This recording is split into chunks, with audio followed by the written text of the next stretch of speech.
Buenas tardes con todos y todas. Esperamos que se encuentren muy bien. Les saluda Verónica Salas Valverde, estudiante del 10º ciclo de la carrera de Educación Inicial de la Universidad Antonio Ruiz de Montoya. Ayin punchaw yapaykichis pascachon, ichapas nuqaq sutimi Nuavita Santa Cruz, yachachik kanaypaq yachapakuq, ñuqaqa ichapas kasiani Qosqo Suyumanta. Buenas tardes con todos y todas las presentes. Mi nombre es Nuavita Santa Cruz Chalco, estudiante del 9º semestre de la carrera profesional de Educación Intercultural Bilingüe, nivel inicial de la Universidad Antonio Ruiz de Montoya. En esta oportunidad queremos darles la bienvenida al primer foro internacional denominado La Interculturalidad en la Educación Superior, Balances y Desafíos. Agradecemos la participación de todos los presentes aquí en el Zoom y también a los que nos están viendo por Facebook Live. Bien, antes de iniciar queremos presentar a las instituciones organizadoras del evento. Tenemos en primer lugar Chirapac, Centro de Culturas Indígenas del Perú, así también Escuela Profesional de Educación de la Universidad Antonio Ruiz de Montoya, Lima, Escuela Profesional de Antropología de la Facultad de Educación y Humanidades de la Universidad Nacional de la Amazonía Peruana, Iquitos, Perú, Laboratorio de Investigaciones de Antropología Social de la Universidad de la Universidad Nacional de La Plata, Argentina, la Organización de Estudiantes de los Pueblos Indígenas de la Amazonía del Perú, Iquitos, Perú. Les damos las gracias por generar este espacio de diálogo y conocimiento, que sin duda será enriquecedor para todos y todas las presentes. Bueno, hoy queremos dar inicio a nuestro segundo encuentro mencionando que actualmente la política sectorial de educación intercultural y educación intercultural bilingüe en nuestro país tiene como finalidad garantizar aprendizajes pertinentes y de calidad desde el reconocimiento y valoración de la diversidad cultural y lingüística. Esta política, de hecho, nos invita a aspirar a una educación equitativa, de calidad, pero sobre todo intercultural en todo el sistema educativo peruano, incluyendo la educación superior. Y es que, como sabemos, durante los últimos años, tanto en universidades como en institutos técnicos y pedagógicos, se han enfrentado a un gran reto, ¿no? Que es hacer justamente efectivas estas políticas interculturales en el interior de las casas de estudio.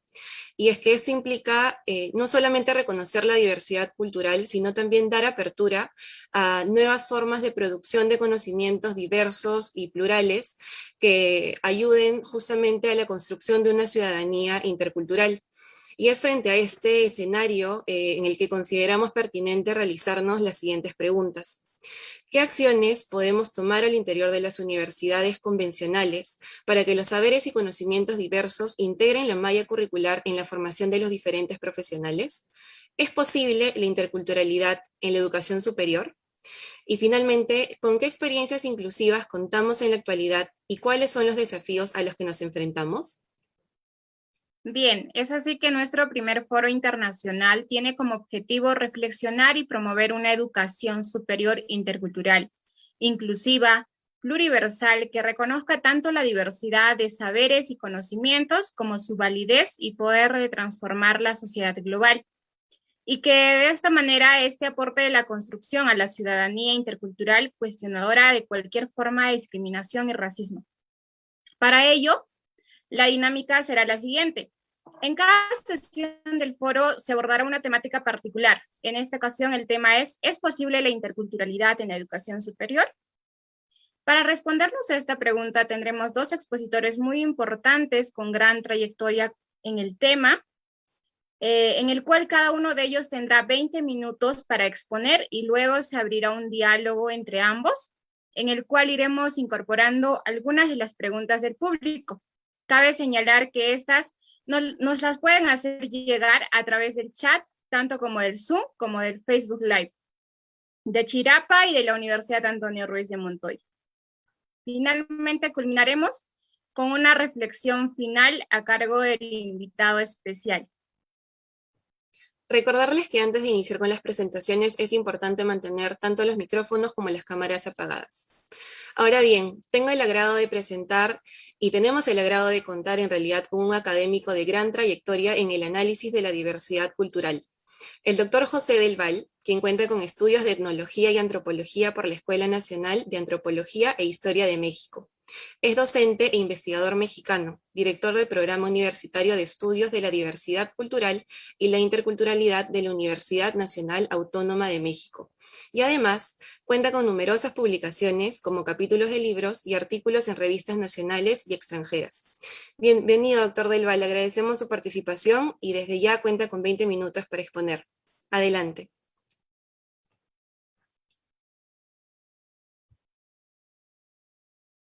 Doctor, está con su micrófono apagado. Perdón. Ahora sí se le escucha. Ahora sí. Adelante, bienvenido. Muchas gracias. En respuesta al planteamiento que hicieron ustedes, ¿es posible la interculturalidad en la educación superior? Hice yo un pequeño texto para dialogar en torno a los problemas estos que se plantean.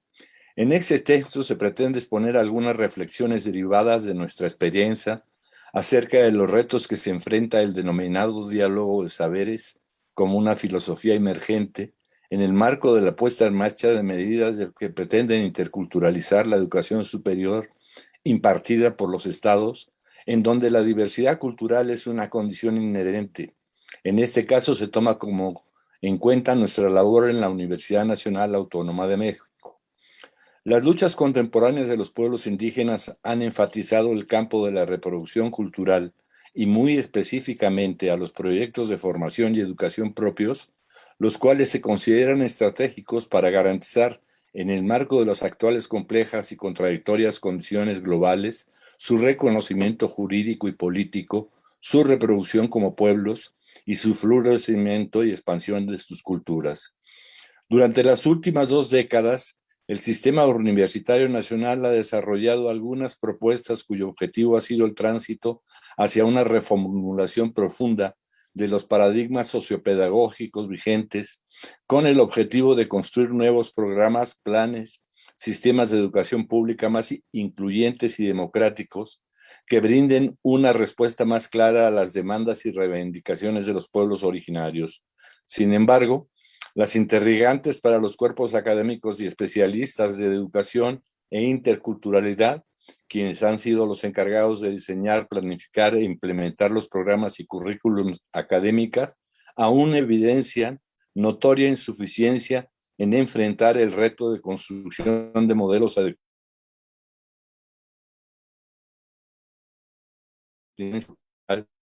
indígenas en los cursos y programas educativos. El desarrollo de la reflexión descolonizadora y sus consecuencias en todos los órdenes de la reflexión, la crítica y las instituciones, las políticas y programas requieren todavía de combates arduos y permanentes frente a este orden y estructura colonial, racista, eurocéntrica e implícita y radical su voluntad homogeneizadora, que da sustento al pensamiento del neoliberalismo del capitalismo contemporáneo. La idea de modernidad y progreso, la idea de vida ha sido construida e impuesta por la sociedad occidental durante los últimos 5 siglos y aparece entonces como el principal obstáculo para el impulso al reconocimiento y la legitimidad de la pluralidad intrínseca de toda sociedad y al desarrollo de estrategias de construcción de relaciones interculturales equitativas que garanticen el desarrollo de un nuevo proyecto civilizatorio que transforme las relaciones sociales en las sociedades nacionales y el mundo global contemporáneo. Históricamente, el saber ha tenido un carácter colonial, pues la matriz cultural europea Occidente organizó de tal manera la producción y reproducción del conocimiento sobre el mundo que de acuerdo a un único modo de percibirlo y explicarlo, el denominado método científico. En América, precisamente, el desarrollo y la aplicación de las políticas civilizatorias destinadas a la asimilación de las poblaciones originarias tuvieron un efecto devastador en los sistemas de conocimiento local, lo que llevó a desvalorizar y deslegitimar y a la sistemática negación de las lenguas, saberes, subjetividades que venían desarrollándose por las civilizaciones de Abya Yala. Es un indudable proyecto de carácter e intención etnocida. Sin embargo, en México y en el resto de América Latina se han empezado a construir y desarrollar universidades propias de los pueblos indígenas, así como a programar de carácter antropológico y pedagógico a partir de la instauración de nuevas instituciones de educación superior, entre ellas universidades indígenas o universidades interculturales, y en otros modelos como áreas o departamentos universitarios, abordando el paradigma de la interculturalidad, aunque de manera laxa, como puente, modelo de relación y de comunicación entre distintas sociedades y sistemas de conocimiento de diferentes culturas. Este tipo de universidades aparecen también en el marco de un proceso mayor, un proceso de carácter local, como define Boaventura de Sousa, el cual da inicio a una crítica profunda de la severa crisis en la que se desenvuelven las universidades públicas y en respuesta propone lúcidamente la propuesta de buscar la desmercantilización, descolonización, democratización del conocimiento y de la educación en la era neoliberal. A nadie escapa la dimensión del resto que supone desarrollar estas estrategias, que requiere sin duda alguna no solo de científicos sociales críticos y comprometidos, sino de manera más urgente y como condición indispensable de la consolidación de una masa crítica de profesionistas y pensadores indígenas que obliga a la construcción conjunta de las lógicas de la interculturalidad equitativa, así como a los presupuestos básicos que deben instalarse y desarrollarse mínimamente para dotar de sentido estos procesos y estar en condiciones de evaluar resultados. Sin embargo, gran parte de las respuestas institucionales no han repercutido en experiencias compartidas con los propios pueblos, ni en estrategias que fortalezcan el desarrollo de competencias para alumnos, cuerpos docentes y de investigación. No obstante, es necesario construir y consolidar socialmente los consensos de la necesidad de interculturalizar las universidades públicas. Para el caso de la UNAM, se requiere dilucidar a qué modelo educativo debe responder las distintas iniciativas, los programas, los proyectos y las acciones que se implementan. Ello en el entendido de que no se concibe a la interculturalidad como dominios exportables o importables, sino como procesos efectivamente verificables que expresan relaciones armónicas o, por el contrario, asimetrías, hegemonías y subalternidades sobre las cuales naturalmente es posible y necesario influir. No se trata de importaciones de una exterioridad intercultural que genera la reflexión, sino de procesos fundados en las singularidades culturales de los numerosos y diversos pueblos originarios que habitan el territorio nacional. Estos pueblos se encuentran inmersos en un proceso de reconstrucción de una imagen propia, por lo menos en el nivel de sus dirigentes intelectuales, no asignada ni impuesta desde el exterior. Sería un error pensar la autonomía y los proyectos de las comunidades indígenas solamente en términos jurídicos o políticos y desdeñar, postergar o secundarizar las cuestiones relativas a los saberes y a los fundamentos epistemológicos de estos, en el entendido de que tampoco las instancias académicas, así sean con participación de los indígenas, monopolicen las temáticas que, como parte de las luchas indígenas y de los sectores subalternos, se han ido abriendo paso, no pocas veces dolorosamente en las últimas décadas.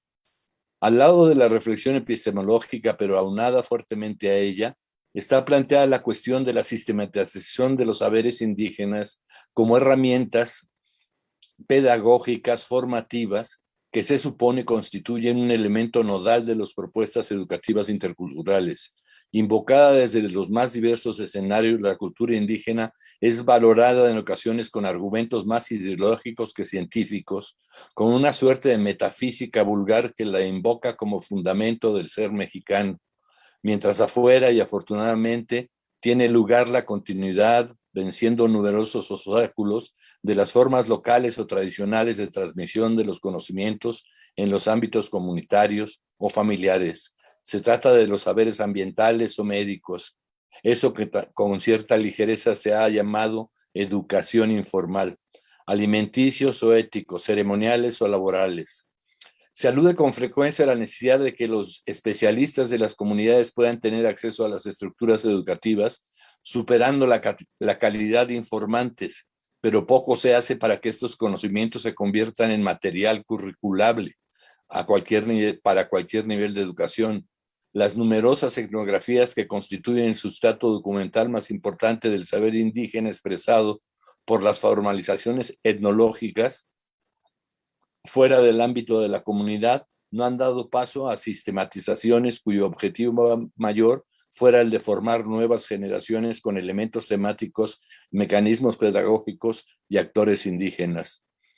Las realidades multiculturales requieren entonces, y de ahí el papel relevante de las universidades, del diálogo y la colaboración interdisciplinaria en materia de construcción y reflexión epistemológica, de la profundización de los diálogos de saberes, de modelos de investigación, de estrategias docentes y formación profesional, así como del desarrollo de las pedagogías y tecnologías emergentes y de la elaboración de nuevos marcos jurídicos que los sustenten, en especial cuando constituyen las bases para nuevas políticas públicas. La contribución universitaria a la identificación de los sectores y líneas estratégicas permeadas por la interculturalidad y al desarrollo de modelos que pueden ser asumidos por sectores sociales específicos o aplicados institucionalmente, debe constituir una de las mayores preocupaciones para los actores del proceso educativo. En este sentido, es necesario considerar que el diálogo de saberes, que a decir de Mercón y otros, supone al menos dos transiciones cruciales. Una en el terreno asociativo entre epistemología y la política. La primera se refiere a saber en plural, lo cual problematiza la exclusividad de la ciencia occidental como productora de conocimientos legítimos, mientras que la segunda transición refiere a la noción del diálogo, aludiendo al paso de la asimilación y destrucción de saberes, epistemicidio, hacia procesos de inclusión, multilateralidad y construcción de nuevos acuerdos y saberes. Ambos procesos bajo la premisa de buscar una justicia epistémica. La apelación al llamado diálogo de saberes implica prestar atención también a un conjunto de factores en los cuales muchos casos se sitúan en el centro mismo de las preocupaciones antropológicas en diversos periodos y no en menos diversos autores. La mención del pensamiento salvaje de Claude Lévi-Strauss en el 62 constituye una referencia obligada cuando se trata de aludir a esos conocimientos y técnicas de los pueblos que de la antigüedad hasta el presente plantean la cara a la ciencia.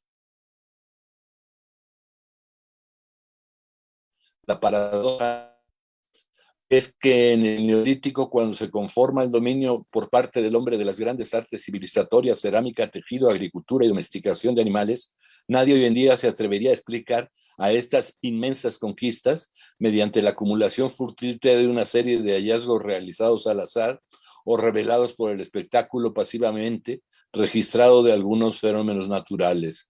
Cada una de estas técnicas supone siglos de observación activa y metódica, de hipótesis atrevidas y controladas para rechazarlas o comprobarlas por intermedio de experiencias incansablemente repetidas.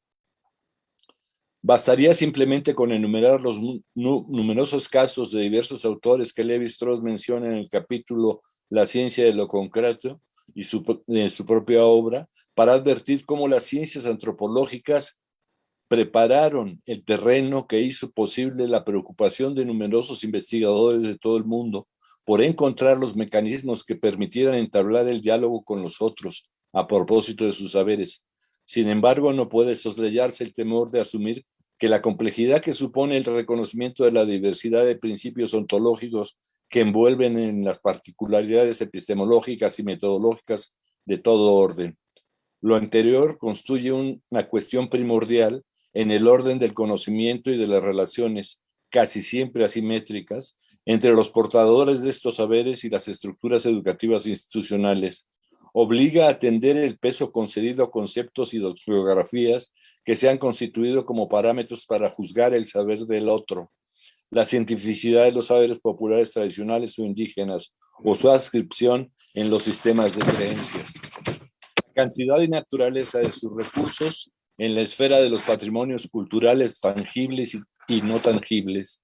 La posibilidad de aprovechamiento de estos recursos para el desarrollo sustentable las necesidades de formalización de los conocimientos locales para la integración en los modelos curriculares. Esta enumeración no puede ser ajena antes lo contrario, al hecho de que los saberes constituyen una expresión que busca darle un cierto estándar a los conocimientos populares tradicionales o indígenas, omitiendo eufemísticamente y no solo sin cierta razón, aplicarles el objetivo de científicos y negando de facto la diversidad ontológica, asunto que asomaba hace varias décadas cuando comenzamos a abrir los pasos de las llamadas etnociencias, rodeado de un halo en el que alternan los ideologemas y el deseo de justicia y la mala conciencia, el paternalismo y las ideas de redención como forma de respuesta a aquello que irónicamente Lévi-Strauss llamó los argumentos que afirmaban la inteligencia intelectual de los salvajes,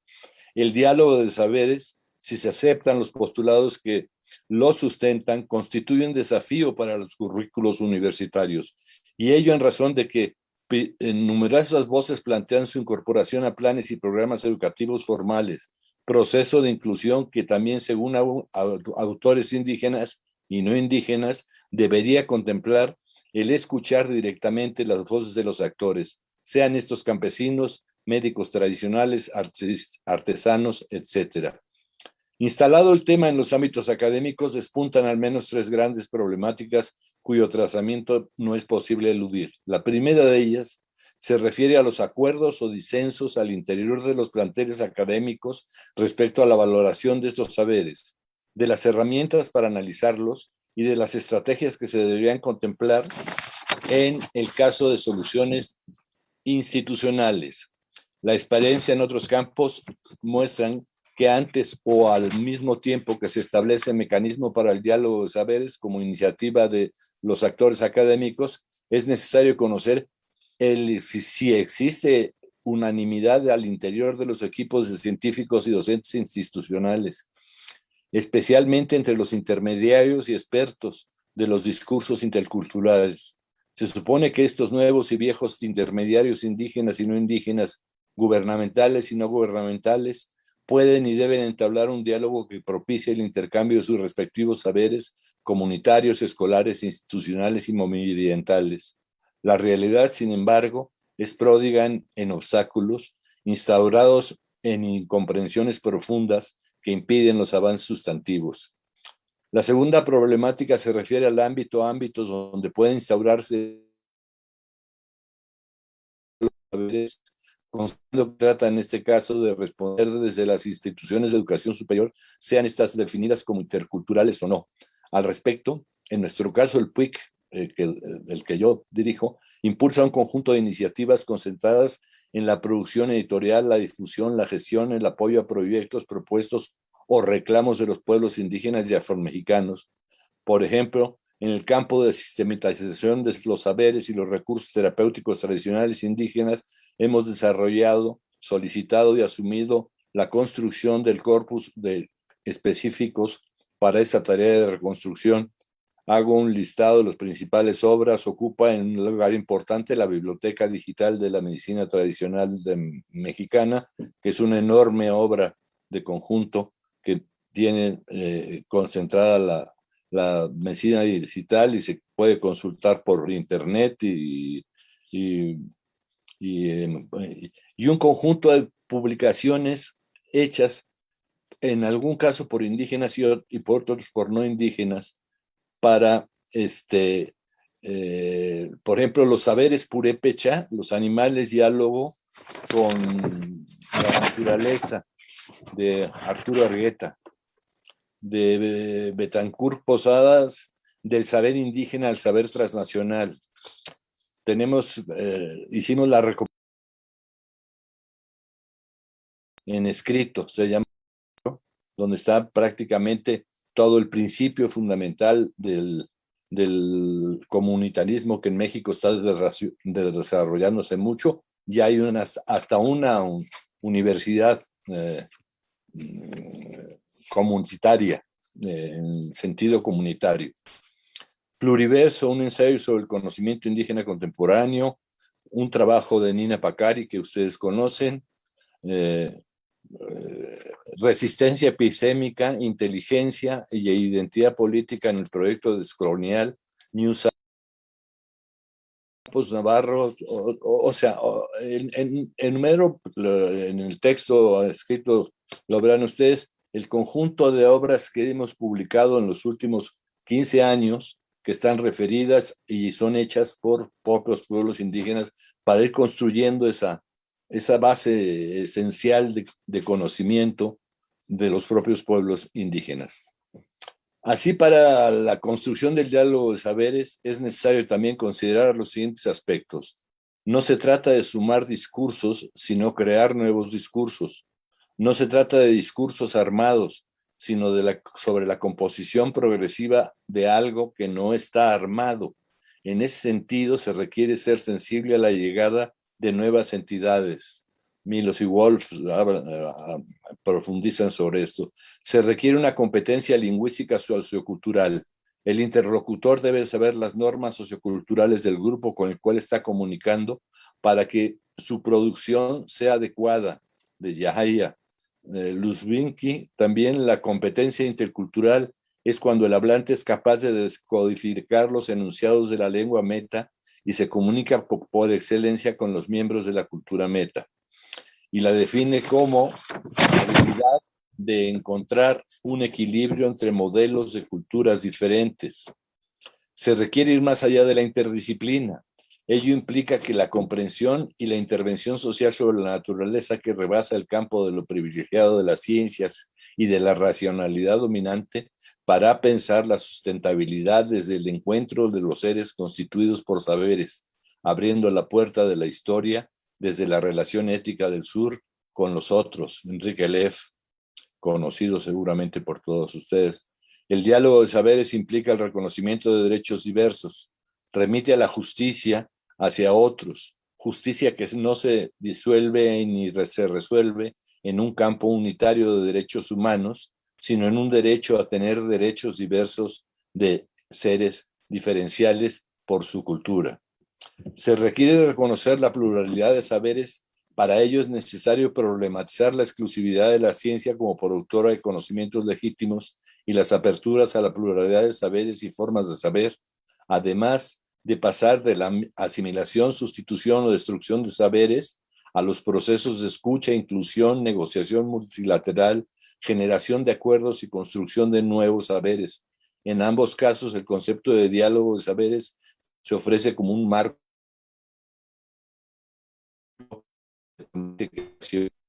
El diálogo de saber está en un proceso de construcción. Produce lo absolutamente nuevo en la fusión de los elementos, donde las propiedades de lo nuevo no están contenidas en sus elementos originarios. La producción de sentido de lo real surge de la sinergia de la pluralidad y la diversidad. Esto también es directo de Left.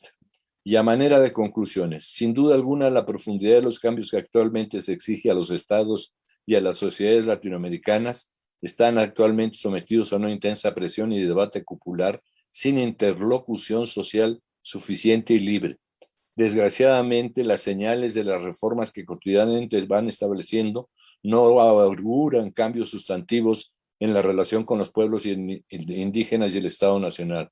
Por el contrario, las propuestas de reforma pueden implicar la vulneración definitiva de los derechos de los pueblos indígenas hasta lograr su extinción como culturas y cometer explícitamente un etnocidio tipificado en la legislación internacional. La diversidad cultural ha sido reducida exclusivamente a las características étnicas, pretendiendo resolver a través de una generación de modelos de derechos segmentados y restringidos, y no como una nueva generación de derechos culturales, no entendidos en sentido restringido y fragmentario, sino reconocidos para la totalidad de los miembros de una sociedad, lo cual permitiría una discusión y construcción mucho más profunda y seria en la búsqueda del desarrollo equitativo en los procesos de la interculturalidad de las diferentes identidades en cada momento y circunstancia, a partir del reconocimiento de lo que denominemos la ciudadanía cultural como derecho de todas las colectividades.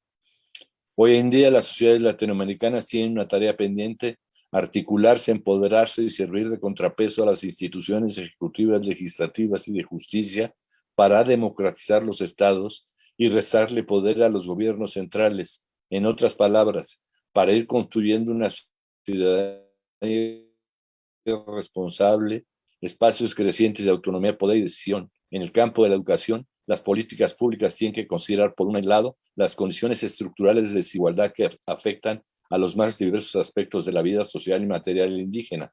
Por otro lado, las fallas del modelo teórico sobre lo que se sustenta la educación. Subrayo lo anterior porque la interculturalidad y el diálogo e intercambio de saberes culturales no ha sido la constante ni está en el horizonte programático de nuestros sistemas educativos, lo que permitiría una inclusión verdadera de lo indígena y no sus conocimientos propios en las universidades. Hasta ahí. Muchas gracias, doctor Del Val.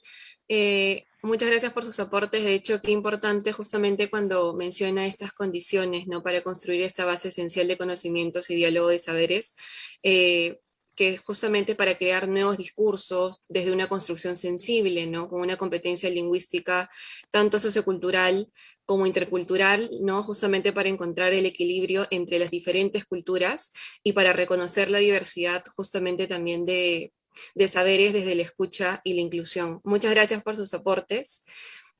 Ahora le doy la palabra a Noa Vita. Bien, gracias. A continuación tenemos el agrado de contar con un académico de gran trayectoria en la investigación intercultural, el doctor Gunther Dietz, quien cuenta con estudios en antropología social, antropología de América, filosofía y filología hispánica en las universidades de Gotinga y Habsburgo, Alemania. Es docente en distintas universidades de Europa como España, Dinamarca y Bélgica, y de América como Chile, Ecuador y México. Es investigador además titular en el Instituto de Investigación en Educación de la Universidad Veracruzana, Xalapa, México. Es además miembro fundador de la Red Formación de Educación e Intercultural en América Latina, Red FELIEL, y autor de numerosas publicaciones. Bienvenido, doctor, agradecemos su participación. Igualmente va a contar con 20 minutos para exponer. Adelante. Muchas gracias, Noavita y Verónica. Muchas gracias a María Amalia por la invitación. Noavita, te pido si me puedes avisar cuando me quedan 5 minutos para no extenderme. Estoy encantado de participar en este foro y precisamente compartir sesión con Pepe Del Val, con quien he caminado mucho, con quien he aprendido mucho en esta temática y cuyo programa que él mantiene en la Universidad Nacional Autónoma de México, admiramos mucho desde las universidades de provincia aquí en el resto de México. Felicidades a Chirapac, no solo por los 35 años, que se dice poco, de su trayectoria, sino también por coorganizar este evento, y también felicidades a la Universidad Antonio Ruiz de Montoya y a la Universidad Nacional de la Amazonía Peruana. La pregunta que ustedes nos lanzan, ¿es posible la interculturalidad en la educación superior? En mi respuesta diría, depende. En primer lugar, depende de lo que entendemos por interculturalidad. Coincido plenamente con José que necesitamos una noción de interculturalidad que sea crítica con las desigualdades y que sea capaz de analizar la gran diversidad de diversidades que caracteriza nuestra sociedad, nuestro estudiantado, nuestro profesorado en la educación superior. Y a esto le añadiría además una interculturalidad que, de ser crítica, tiene que ser a la vez transformadora de instituciones, empoderadora de sujetos, una interculturalidad que abre nuevas experiencias, que permita que nuestras universidades se vayan convirtiendo en pequeños laboratorios de futuro, en pequeños laboratorios de convivencia intercultural para ensayar formas de convivialidad, como diría Ivan Illich, al interior de la universidad. Entonces, en este sentido crítico y transformador de la interculturalidad, respondiendo muy breve y superficialmente a su pregunta, tendría que decir que hoy en día la interculturalidad aún no es posible en la universidad. La interculturalidad está entrando por distintos ámbitos pero todavía la universidad no ha llegado a tener el sentido de urgencia, el sentido de necesidad de interculturalizarse a sí misma. Es una idea a la que regresaré ahora. Pero por otra parte, paradójicamente, aunque sea imposible en estos momentos, la interculturalidad en la universidad es a la vez indispensable. La universidad necesita interculturalizarse y no solamente para reparar injusticias históricas, como también las que José ya mencionaba, no solamente para generar mayor inclusión, mayor equidad, mayor diversidad en el estudiantado, por ejemplo, sino es indispensable interculturalizar la universidad para rescatarla, para que sobreviva en el siglo XXI. Una universidad que quiere seguir siendo baluarte, canon, repositorio del saber occidental únicamente, es una universidad que va a desaparecer pronto. No necesitamos universidades que solamente jerarquizan el saber, que monopolizan el saber, como lo ha hecho la Universidad Occidental. Esto pudo ser funcional en determinado momento, la emancipación, históricamente hablando, la emancipación de la burguesía frente a la aristocracia, la independización de la ciudadanía frente a las iglesias, el generar profesionales con una conciencia nacional, como lo han sido las grandes universidades públicas nacionales latinoamericanas desde la independencia hasta la actualidad, pero hoy en día considero que esta universidad no se puede quedar en su legado decimonónico, en su legado del siglo XX, sino que tiene que dar un paso para convertirse en fiel espejo de la diversidad de la sociedad.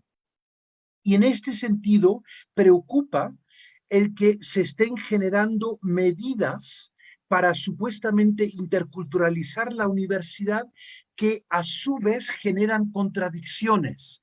Por ejemplo, hay una fuerte presión desde arriba, desde las esferas públicas de todas las sociedades, de todos los estados-nación latinoamericanos, para abrir la universidad en un sentido de ampliación de acceso y de cobertura.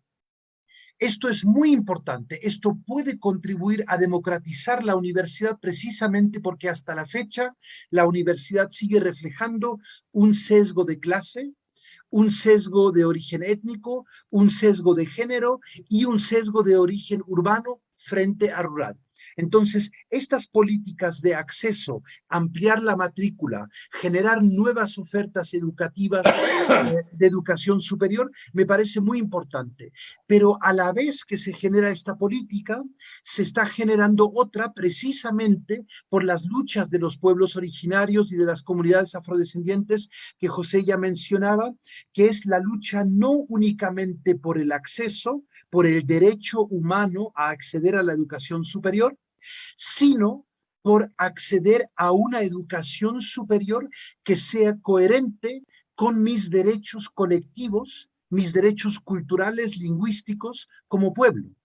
Entonces tenemos dos derechos, un derecho de primera generación, como lo dirían las y los juristas, el derecho individual a acceder a la educación, y por otra parte, el derecho colectivo que tiene que ver con esta llamada tercera generación de derechos económicos, culturales y sociales, que tienen que ver con la pertinencia de la educación superior y tiene que ver con su capacidad de arraigo de la juventud en las comunidades, en sus entornos de vida, para terminar con la triste tradición que tiene la Universidad Occidental de expulsar, de desarraigar, de asimilar, de obligarte a dejar tu comunidad, dejar tu familia para irte a otro lugar.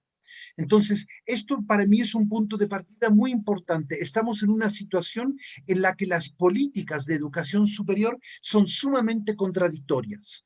Políticas de acceso, de democratización, pero en el sentido homogeneizador, y por otra parte, políticas de pertinencia y de arraigo. En este sentido, me gustaría recordar la tipología que elaboró Daniel Mato junto con su equipo en la Universidad Nacional de 3 de Febrero. Voy a mostrar brevemente una... se ve la... se ve la... Está cargando. ya. Ahorita, Mm, ahorita seguro no, aparece. sí. Sí, sigue cargando. Lento. Voy a ver. No sé si ahora ya se ve. Aún, doctor. Mm. Mm. Lo Ahí se ve. Lo que el Daniel Mato y un gran equipo de colaboradores en los que hemos participado, tanto el propio José como un servidor y muchas otras colegas, a partir de la recopilación de experiencias de educación superior intercultural, llamada intercultural en América Latina, Daniel Mato elabora una tipología de lo que serían como medidas para interculturalizar la educación superior. Él tiene muchos matices, pero identifica básicamente 6 medidas. El primer paso, muy importante, para diversificar el estudiantado. El estudiantado tiene que ser incluyente en el sentido de que la matrícula de cualquier carrera, de cualquier generación, tiene que reflejar la sociedad a la que se dirige, tiene que reflejar el entorno. Entonces, los programas de inclusión de individuos, entre comillas, son programas, la UNAM ha sido pionera en este sentido, que acompañan desde el examen de acceso hasta la titulación a las y los jóvenes que provienen de contextos rurales, indígenas, campesinos, afrodescendientes, que no tienen papás y mamás de la clase media urbana, que no tienen en casa una biblioteca, que no tienen en casa un escritorio con internet, etcétera, etcétera. Y entonces hay programas muy importantes en distintas universidades latinoamericanas que fomentan la diversificación de la matrícula y la inclusión. Esto es muy importante. Al inicio, estos programas de inclusión se pensaban en un sentido compensatorio, un poco con una actitud paternalista de decir es que necesitan un empujoncito porque si no, no pueden competir para entrar. Pero cada vez más nos hemos dado cuenta de 2 características sumamente importantes de estos programas. En primer lugar, no se trata de compensar, sino que se trata de aprovechar todas las capacidades que aporta el estudiantado. Nos hemos dado cuenta que que los exámenes de acceso, los exámenes de titulación y toda la parafernalia que utiliza la universidad para certificar conocimientos tiene este fuerte sesgo clase mediero urbano occidental. Entonces nos damos cuenta que simplemente se han quedado fuera personas jóvenes que podrían haber aportado muchísimo en el sentido de profesionalización, academización, ciudadanización, pero que nunca han tenido la oportunidad. Y al inicio, cuando comienzan estos programas, pensábamos que es algo que tiene que ver, claro, con justicia social, antidiscriminación, pero cada vez más, en diálogo con muchas universidades, nos damos cuenta que estos programas también son fundamentales para la propia universidad. La universidad no se puede dar el lujo de excluir una gran parte de la juventud contemporánea. Y no solamente por cuestiones de rezago, sino por cuestiones de que la propia universidad necesita diversidad de estudiantado, porque esa diversidad de estudiantado implica diversidad de trayectorias, de experiencias, de saberes, de lenguas, todo eso que se había perdido al excluir activamente a la juventud, por ejemplo, indígena, rural y afrodescendiente. De ahí se pasa a un segundo nivel, que son programas de formación específica que ofrecen algunas universidades convencionales, como por ejemplo, me imagino que Noavita mencionaba la licenciatura que está estudiando, son licenciaturas que surgen al interior de la universidad para colectivos específicos y para problemáticas muy específicas, como por ejemplo educación intercultural bilingüe para contextos rurales indígenas, por ejemplo, programas para formar abogados, abogadas en contextos de litigios con una fuerte conflictividad intercultural, programas de salud intercultural para determinados contextos, por ejemplo, indígenas o afrodescendientes. Estos programas le ayudan a la propia universidad a aprender de que hay otra forma de entender el currículum, otra forma de entender los planes de estudio, otra forma de certificar saberes, otras formas de titular a estudiantes más allá del dichoso formato, entre paréntesis, de origen medieval, de la tesis como tal. Entonces, este segundo paso es importante, pero tanto el primero como el segundo de los tipos que identifica Mato tienen todavía una desventaja, y es que no desafían el canon de las disciplinas, no desafían el canon de los saberes que José también mencionaba, citando también a Enrique Leff, no obligan al diálogo de saberes con el resto de las disciplinas, porque ya tenemos programas de becas, ya tenemos programas de acceso diferencial, ya tenemos licenciaturas específicas, entonces ya somos interculturales. No, hace falta otras medidas desde mi punto de vista, y en tercer lugar, la tipología de Mato identifica un aspecto que me parece crucial y que va a ser una beta muy importante en el futuro de la interculturalidad de la educación superior, que es tomarse en serio la tercera función sustantiva de las universidades, la vinculación, como por ejemplo el riquísimo programa de publicaciones que mencionaba José, pero también de otras medidas, proyectos de vinculación que una universidad genera junto con organizaciones indígenas. Necesito un balance de las medidas de desarrollo que se han realizado en mi región. Tráeme tus estudiantes, egresadas, egresados, y vamos a hacer algún tipo de investigación vinculada con el territorio y con sus problemáticas. Entonces, esto ha logrado resituar la vinculación ya como función con mayoría de edad, y no siempre con perdón como el patito feo de las universidades, donde hay muchos recursos para la docencia, algunos recursos para la investigación, pero la vinculación se deja para los fines de semana o para quien quiera. Entonces, estos proyectos de vinculación han sido muy importantes, y en toda América Latina hay universidades que se están perfilando en este sentido, universidades con vínculos con su territorio, unas universidades que no solamente piensan en el ranking de Shanghái o de donde sea, sino que piensan en obligaciones frente a la población que debería atender cualquier institución de educación superior. El cuarto tipo de medidas que también me parecen muy importantes, alianzas que se generan a largo plazo de formación entre universidades y organizaciones indígenas, campesinas, afrodescendientes, como queramos llamarla en cada contexto. Precisamente porque a menudo la universidad se inventa licenciaturas, diseña programas de formación sin dialogar con las comunidades. Y las comunidades a menudo dicen, sí, está bien que mi hija o mi hijo pueda estudiar una licenciatura, un pregrado de 4 o 5 años. Pero nosotros en la comunidad también tenemos jueces de paz, tenemos médicas, médicos tradicionales que quisieran tener una formación específica en algunos aspectos, pero no me venga con 4 o 5 años. Son profesionales, necesitan una formación mucho más corta, tal vez más técnica.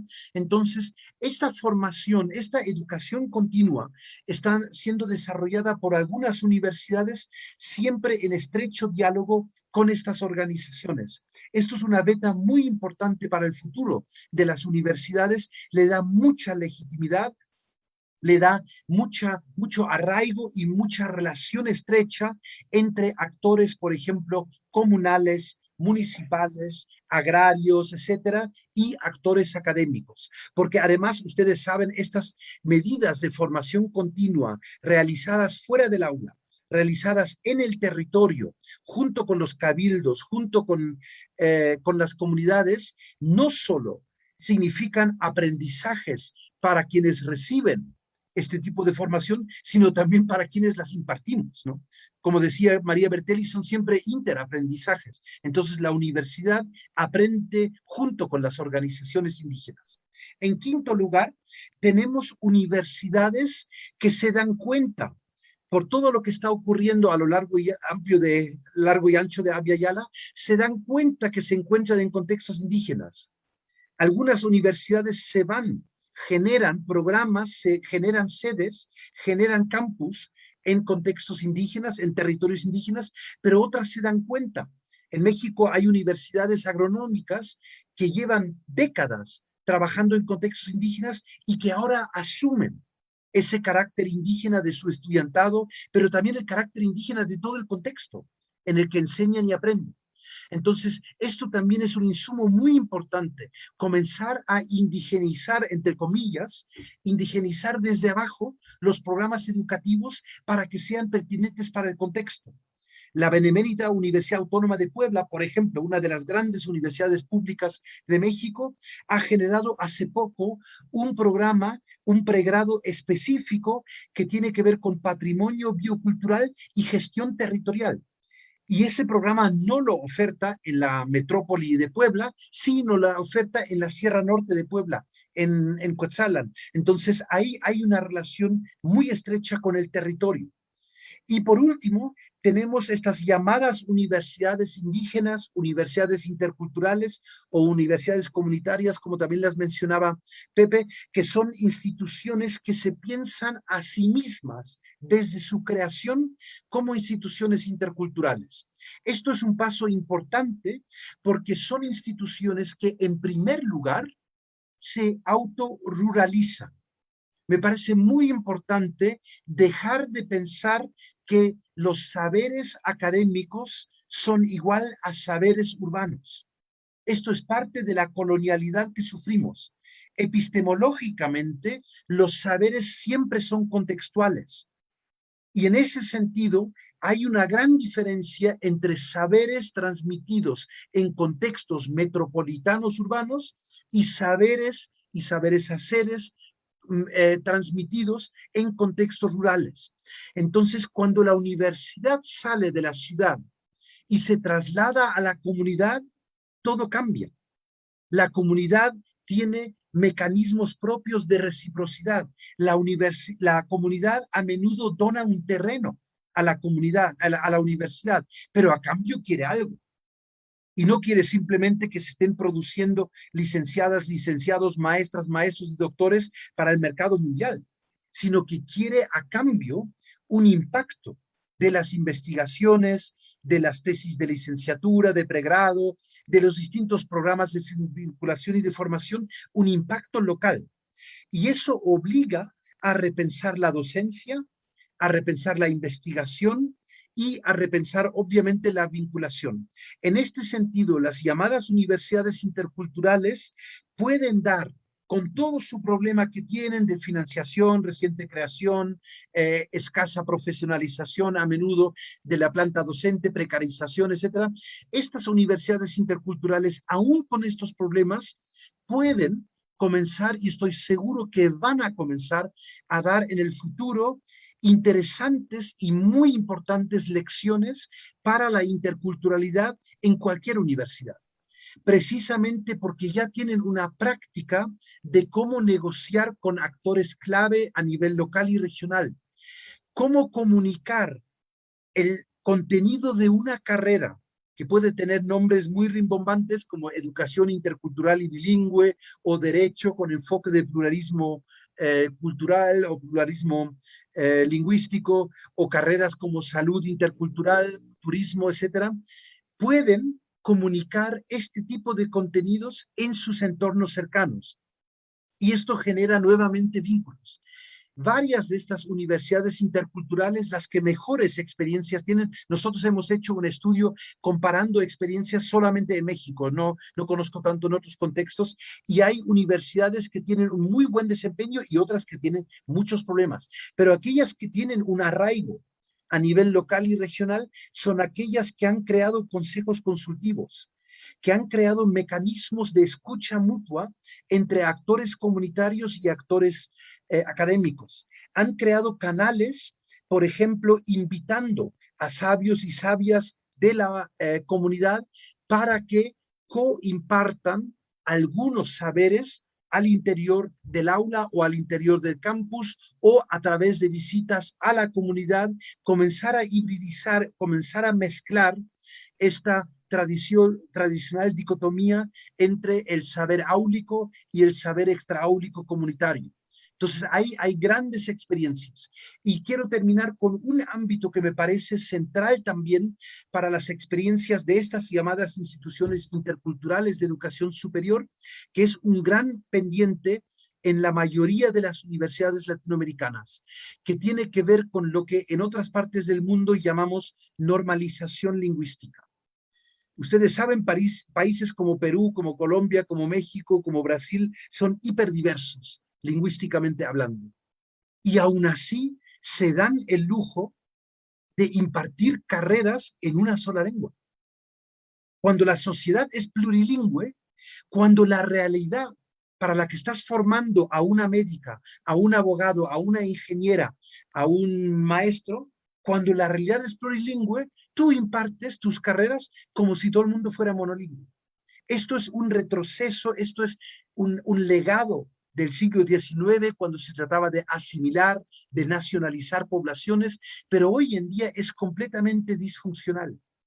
No es que sea necesaria una carrera de educación intercultural y bilingüe o plurilingüe, sino que a largo plazo necesitamos que todas las carreras tengan vertientes plurilingües, porque no nos sirve solamente tener buenas y buenos maestros con enfoque intercultural y bilingüe, sino que necesitamos otros profesionistas, otros profesionales que también sepan comunicarse con su entorno. Entonces, estamos dando en algunas universidades, tanto interculturales como no interculturales, primeros pasos para dejar de tratar las lenguas únicamente como objetos de estudio, que es lo que la universidad siempre ha hecho. Y hay ricos programas antropológicos, lingüísticos muy buenos para estudiar las lenguas. Pero en una universidad intercultural, en una universidad interculturalizada, las lenguas no solamente serían objetos de estudio, sino que serían canales de comunicación académica. Habría una vertiente quichua académica en la cual se enseña, una vertiente aymara, una vertiente maya, una vertiente náhuatl, etc. Y eso lo estamos poquito a poco en algunas universidades comenzando, y estoy seguro que en el futuro nos vamos a acordar de estos momentos cuando todavía tenemos que convencer a nuestros colegas en los claustros universitarios de la necesidad de formar a ciudadanas y ciudadanos, al igual que profesionales, con un enfoque intercultural y siempre también plurilingüe, porque esas son las sociedades que nos definen y esas son las sociedades que mantienen la educación pública también a nivel superior. Entonces, la pertinencia se logra cuando tú generas en estrecha vinculación y diálogo de saberes, como decía José, con el entorno, pero cuando logras generar programas que sean pertinentes, que arraiguen, que generen conocimientos situados, que generen saberes haceres que se puedan aplicar y no te obliguen a emigrar, a largarte, como lo ha hecho siempre la Universidad Occidental cuando le llegan estudiantes de origen no convencional, no convencional como se llamaba, sino ahora en este futuro pensar en una universidad que realmente sea intercultural y plurilingüe, es una universidad que forma para los contextos en los cuales se asienta y se arraiga esta universidad. Muchas gracias.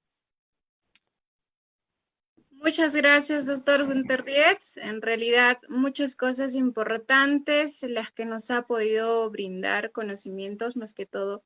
Y bueno, yo resaltar la idea de que la que nos brinda sobre interculturalidad propiamente, ¿no? A partir de referirla como una interculturalidad crítica y transformadora, es decir, hablar de empoderar a los sujetos que están incluidos en esta como un fiel espejo de la diversidad de la sociedad, que no solo quizás se dedique a estandarizar, sino también busque rescatarlas e incluirlas.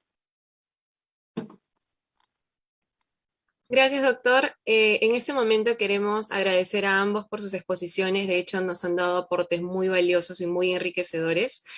Ahora queremos dar inicio a nuestro diálogo y para ello queremos invitar al público que nos está viendo tanto en Zoom como por Facebook a que nos puedan realizar algunas preguntas.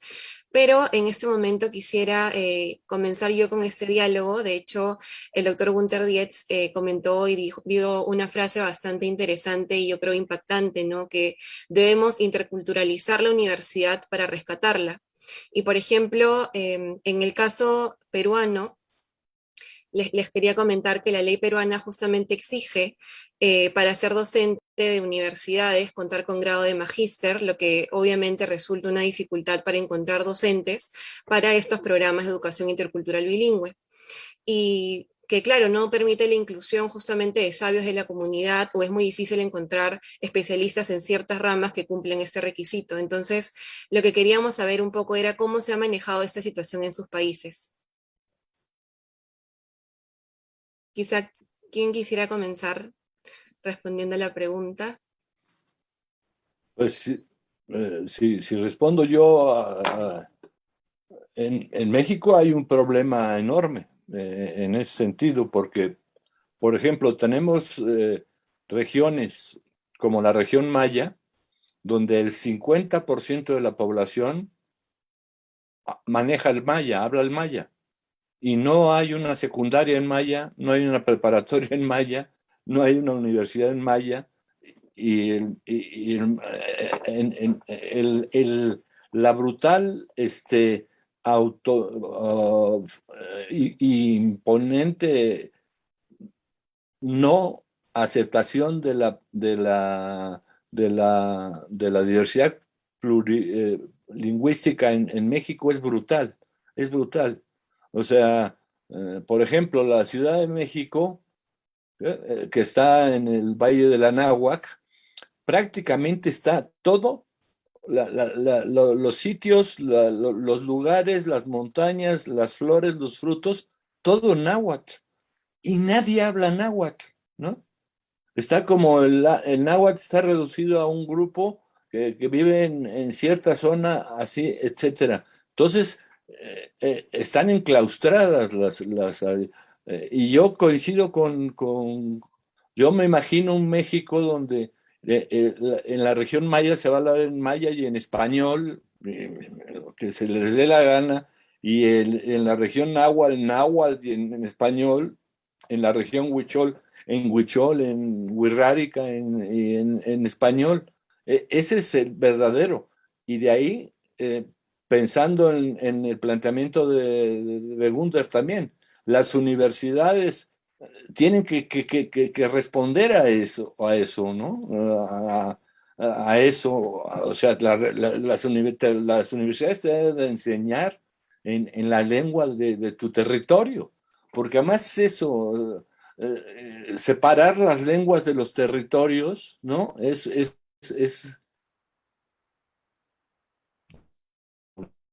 lo primero que buscan cuando se recupera un territorio, lo que se recupera es la lengua también, porque son parte de lo mismo, ¿no? Entonces, así lo vería, yo le diría, no, México tiene problemas muy serios con la asunción de la diversidad, ¿no? Sí, completamente de acuerdo, José. Y esto tiene que ver con cuestiones, por una parte, de desconocimiento de la situación legal, porque tenemos, como tú sabes, una hermosa ley de derechos lingüísticos de los pueblos indígenas, como también en Perú ha habido muchos avances en este sentido, en Colombia también, en otros países, pero el problema es la exigibilidad de los derechos, la conciencia de la necesidad de practicar, de poner en práctica tus derechos, porque tenemos en las universidades criterios para la promoción docente. Tú lo preguntabas, tú lo mencionabas, Verónica, en tu pregunta. Los criterios para la contratación, los criterios para la promoción docente son calcados del norte global, son calcados de una universidad máximo bilingüe, alemán-inglés, como en la que yo me crié, o español-inglés en el caso de España, etcétera, pero que no se abren a la diversidad cultural y lingüística. Entonces nosotros en nuestros países donde tenemos reconocida esta diversidad cultural y lingüística, la incumplimos en las formas de contratación. Y esto es una responsabilidad, sí, podemos decir, de la política pública, pero las universidades que tanto se vanaglorian de su autonomía pueden dar pasos importantes. Un paso muy importante tiene que ver, por ejemplo, con la capacidad de poder practicar tu lengua materna de forma oral y escrita en tu universidad.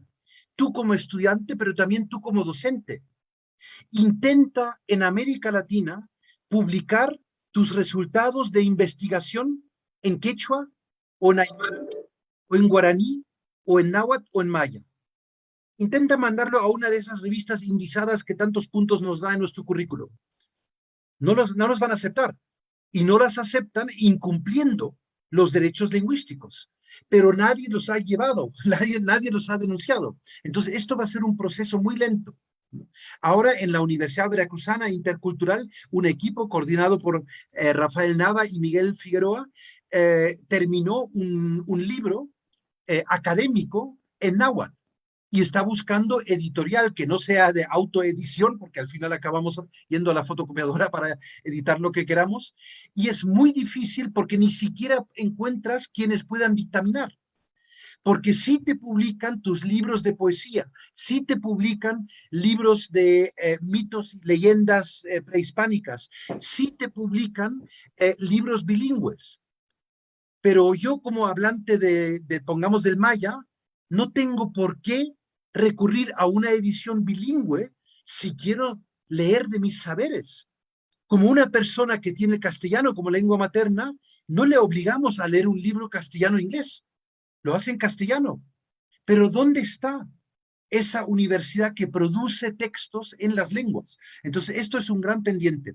Y la otra cuestión tiene que ver con lo que preguntabas también, Verónica, la cuestión de la contratación de sabios y sabias de la comunidad. Ahí estamos también en pañales, con perdón, pero hay posibilidades jurídicas. Tanto aquí en México como en otros países, y ahí tenemos que hacer alianzas más, digamos, inteligentes y quisquiosas con nuestras colegas, con nuestros colegas de arte. En las facultades de artes, en música, en danza, en artes escénicas, etcétera, tienen posibilidades de contratar a un gran pianista, aunque no tenga licenciatura, porque lo que acabas haciendo es homologar y certificar saberes. No le vas a decir a ese pianista, estudia primero 5 años el pregrado y después cuando hagas un posgrado te vamos a contratar. No, es un excelente pianista y va a dar clases en nuestra universidad. Entonces, este tipo de homologación, certificación, es algo que la universidad tiene que hacer, por ejemplo, en partería, en medicina tradicional, en salud en general, en derecho. Todo este tipo de sabios, sabias, nos los estamos perdiendo. O sea, nosotros nos estamos automutilando. Estamos discriminando a los sabios, pero a la vez estamos dañando nuestra juventud, porque no puede recibir clases de estas grandes personas, ¿no? Entonces, yo creo que ahí hay todo un pendiente, y no solamente en México, esto creo que es un pendiente en muchos de nuestros países, porque seguimos copiando modelos externos, seguimos mimetizando ideas de universidad que se han generado con o sin justificación en otros contextos. ¿Podría hacer un comentario yo? Supuesto, sí. Miren qué pasa ahorita con la medicina tradicional en México. Está a punto de cambiarse la ley de salud. Entonces, hay la estrategia de normalizar a la medicina tradicional. O sea, y lo primero que dicen los médicos es: no queremos que normalices, ¿no? O sea, igual que se cometió un primer error dotando a las parteras porque les piden, así como el sistema va a decir, si ellas son buenas parteras o no son buenas parteras, a las que son las parteras de toda la gente que en todos sus pueblos permanentemente, en ese sentido. Entonces, el modelo ahorita con el problema de la medicina tradicional es ese. Nosotros tenemos un seminario. Esperamos a terminar una escuela de medicina tradicional totonaca. ¿Qué son? Son los maestros totonacos con con un ayudante que es el que le van pasando los datos y se está trabajando en ese sentido. Bueno, lo tenemos que manejar como escuela, pero la Secretaría de Salubridad ya nos dijo que no, que de ninguna manera nos iban a dar permiso para que se creara una escuela de médicos tradicionales, respetando la lógica con la que se crean los médicos tradicionales, que es de padres a hijos, ¿no? Son unos conocimientos así que han venido de 500 años para ahorita, ¿no? Y siguen ahorita, y van a seguir. Pero si se mete el Estado con el criterio occidental, va a romper la tradición, las tradiciones de ese tipo. Digo, hasta en esos niveles hay un poco incomprensión absoluta, ¿no? En el mundo. Sí. Si me permites, Verónica, precisamente este es un muy buen ejemplo, el que da José, de lo peligroso que es institucionalizar sin interculturalizar.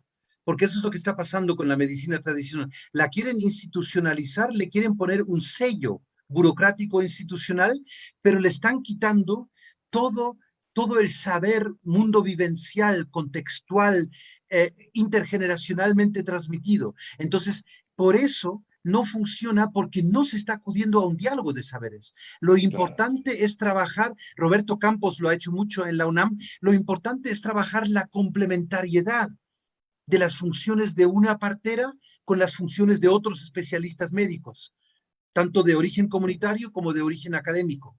Y para eso se requieren diálogos, pero los diálogos no funcionan si no hay un respeto mutuo, un reconocimiento mutuo. Si el sistema biomédico oficial sigue percibiendo, mirando desde arriba a las medicinas populares tradicionales, no va a funcionar este tipo de intercambio, ¿no? Por eso necesitamos un giro intercultural para ese tipo de institucionalizaciones, porque de lo contrario, la universidad acabará colonizando peor que nunca los saberes, en este caso los saberes médicos populares o indígenas, ¿no? Sí, no, y aparte el asunto los mercantiliza, los Sí, convierte en mercancía, punto. sí, Que ya lo ha estado haciendo, ¿no? exacto. En la biosección de todo y ven cómo cura el médico tradicional y le preguntan, lo evalúan y agarran las plantas y lo, lo patentan, Sí. punto. Sí, La industria farmacéutica vive de eso. Sí, de sí. patentar conocimiento tradicional. Y yo les quería comentar justo que, por ejemplo, aquí en el Perú hay una política intercultural para todos y todas y una EIB para pueblos indígenas, lo cual no quiere decir que se esté implementando. ¿Qué opinan de ello? Pues si hay una política pero no se implementa, pues ¿qué puedes? Lo único que puedes hacer es lo que hacemos los ciudadanos cuando estamos protestar, ¿no? Protestar para exigir que se cumpla con lo que se promete, ¿no? Sí, es como las leyes, ¿no? O sea, el corpus jurídico de los pueblos indígenas es enorme. Son 50 libros, ¿no?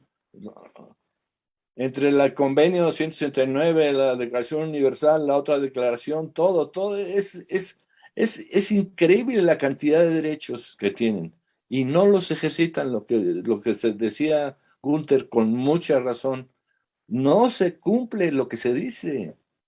Entonces, o sea, la gente cree que la interculturalidad es poner en la ley que somos interculturales y ya, ¿no? No es así la realidad, ¿no? En México pasa algo parecido a lo que dices, Verónica, sobre todo en educación básica, pero también un poco en educación superior, este tipo de binomio E y B para pueblos originarios y educación intercultural para todos. Pero el problema de esa distinción es que supone que los pueblos originarios están únicamente en sus comunidades y en sus regiones de origen. Con lo cual, con esa política, en primer lugar, no se atiende la diversidad étnica lingüística que ya está en las ciudades. Y por otra parte, esto de interculturalidad para todos suena a interculturalidad para nada, porque se folcloriza rápidamente y en vez de homogeneizar un currículum intercultural, que es así como una contradicción en términos, pero lo están haciendo. Los ministerios de educación son expertos en homogeneizar. En vez de eso, lo que necesitaríamos es dejar las riendas sueltas para que las comunidades educativas, las comunidades de aprendizaje, sea en Lima, sea en la selva, sea en Cusco, sea en donde sea, tengan autonomía como para tomar decisiones de lo que es pertinente en su contexto. Para mí la interculturalidad para todos es una interculturalidad para todos diversa y no una interculturalidad impuesta desde arriba. Y a nivel de educación superior, el tema de esta tarde se reproduce con la idea de que, en regiones indígenas no hay universidades, vamos a crear universidades interculturales. Y en las ciudades dejamos las universidades sin tocarlas. A mí una vez una señora sabia en Mecayapan, en una asamblea comunal en el sur de Veracruz, en México, en el Golfo de México, me dijo algo así como que, profe, a mí me parece sospechoso que ustedes traigan carreras interculturales a nuestras regiones. Si las carreras interculturales fueran tan chidas, tan buenas como la que usted dice, se las quedarían en la ciudad. O sea, es la reproducción otra vez de soluciones indigenistas, digamos, para aquellos otros, para que nada cambie en la universidad convencional, ¿no? Y por eso es tan importante generar esos puentes entre las nuevas universidades, llámense amazónicas, interculturales, comunitarias, etcétera, y las universidades de gran tradición, porque se pueden contaminar, ojalá en el sentido positivo, mutuamente, pueden aprender de esas experiencias, ¿no? Bien, pasamos a poder ya visualizar las preguntas que han estado realizando. Por ejemplo, tenemos la pregunta de Jacob Silver que nos dice, ¿las políticas y proyectos interculturales en la educación superior solo se puede dar en ambientes rurales o en todo el territorio donde haya personas de diferentes culturas donde se da el conflicto intercultural? Invito a cualquiera de los ponentes a que pueda respondernos. Gunther, tú. Yo creo, en primer lugar, yo creo que el conflicto en la idea de interculturalidad que defendemos, el conflicto es algo muy positivo, es algo necesario. Entonces necesitamos una formación de profesionales, ciudadanos profesionales del futuro que puedan mediar en ese tipo de conflictos. Y una formación intercultural en ese sentido, desde mi experiencia, es una formación donde tú no eres sabia, tú no eres sabio. Y dejemos de hablar de expertas y expertos. En este ámbito tan novedoso no hay expertos. Lo que necesitamos son mediadores entre saberes, entre lenguas, entre culturas. Entonces, lo que necesitamos en la educación superior son formaciones en las que nosotros desplegamos capacidades, competencias, como le gusta decir a algunos, para realmente traducir entre las lenguas, entre las culturas, como lo hace un intérprete, pero no solo en el sentido lingüístico, sino también en el sentido cultural y en el sentido de cosmovisión. Y esto creo que recién estamos iniciando este momento, pero no rehuyamos el conflicto. La cuestión es encauzarlo en términos pacíficos y en términos respetuosos. Por eso el diálogo de saberes que Enrique Leff definió y que José citó me parece tan importante para este tipo de formación. No podemos seguir pensando en esta idea occidental del homo faber, del tecnócrata que lo sabe todo. Creo que para la interculturalidad, como yo lo entiendo, el primer paso es reconocer tu propia incompletud. Yo no sé todo, yo no puedo saber todo, yo necesito al otro, a la otra, para completar conocimientos, como Boaventura siempre lo menciona en su Ajá, epistemología del sur, ¿no? sí, exacto.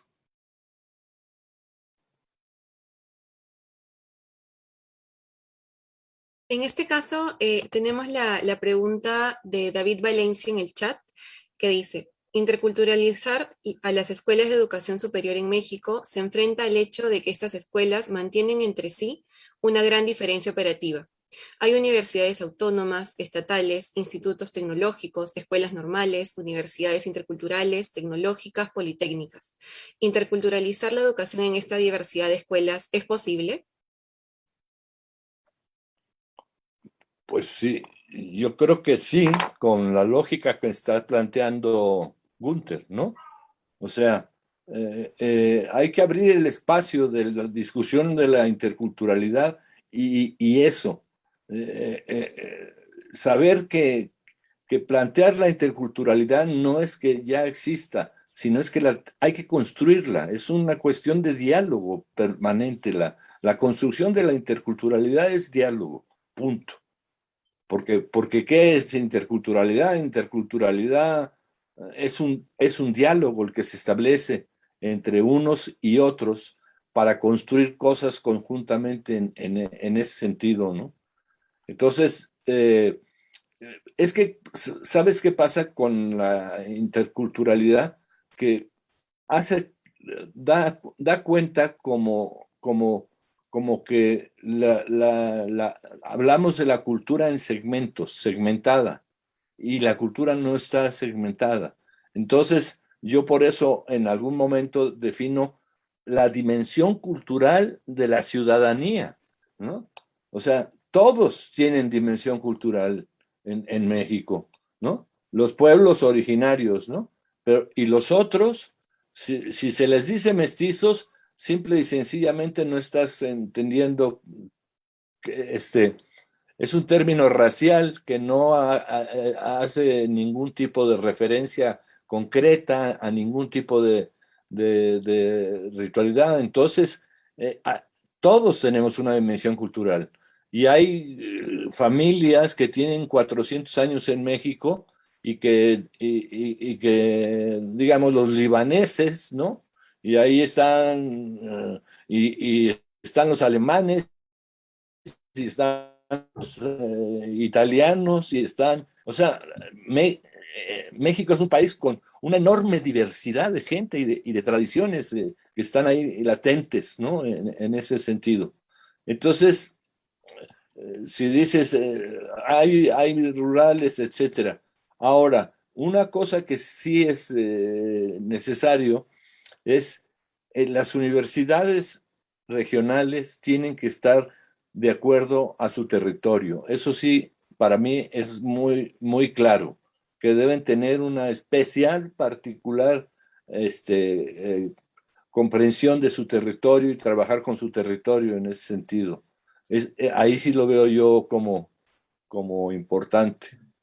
Eh, Ese es tal vez la tragedia de las universidades generales, que, que, que al no tener un territorio realmente al que haces referencia, te formas en el aire, te formas abstracto, no hay un condicionamiento real, ¿no? Que tienes cuando te estás formando, ¿no? Sí, y en ese sentido, Verónica, a tu pregunta, respondiendo a la pregunta de David, efectivamente, para que eso ocurra, las universidades tienen que literalmente aterrizar, o sea, apropiarse, o sea, hacerse parte del territorio y del tejido asociativo, organizativo de ese territorio. Pero lo que David menciona de esa diversidad de instituciones de educación superior, el problema principal que yo veo no es su diversidad, sino que una buena parte de esas universidades, las tecnológicas, una buena parte de las interculturales, las pedagógicas y las normales, carecen de autonomía, Ajá. dependen de un ministerio. Y entonces no puedes lograr lo que José está diciendo, porque no te permiten.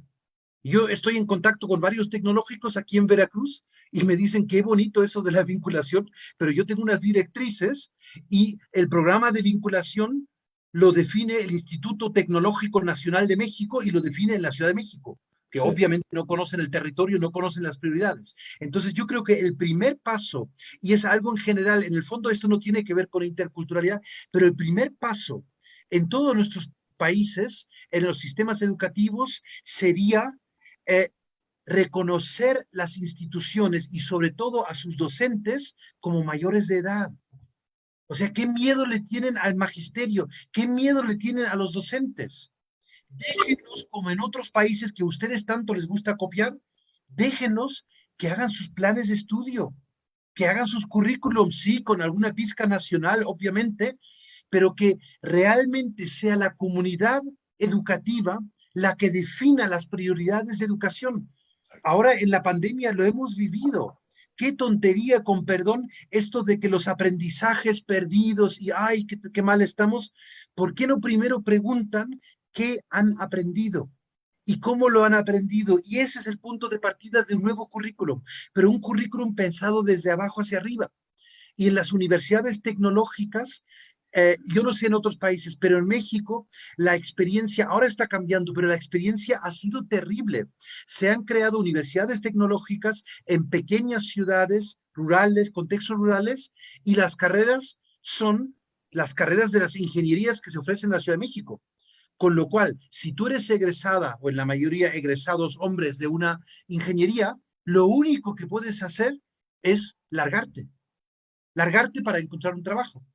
Entonces, por eso necesitamos universidades maduras, en el sentido adultas, universidades a las que la autoridad confíe y que tomen sus decisiones. Hasta la fecha, la gran Universidad Pedagógica Nacional de México, que ha sido líder en muchos procesos, carece de autonomía. Me contaban colegas, un permiso de viaje, un cambio curricular, lo tiene que firmar el secretario de Educación Federal. Por favor, o sea, ¿hasta qué punto seguimos siendo centralistas en todo lo que hace el sistema educativo? Y eso, con un enfoque intercultural, es un absurdo, obviamente.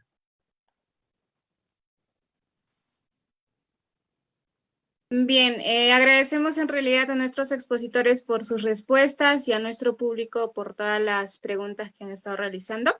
Pero bueno, en este momento vamos a también invitar a que nos pueda dar algunas palabras de reflexión al doctor Luis Montaluisa Chasiquija, quien es el actual director de la carrera de Educación Intercultural Bilingüe de la Politécnica Salesiana de Ecuador, lingüista y educador quichua, autor de distintas publicaciones y con gran trayectoria histórica de la EIB de Ecuador. Estimado doctor, agradecemos que nos pueda brindar algunas reflexiones y comentarios finales. Adelante.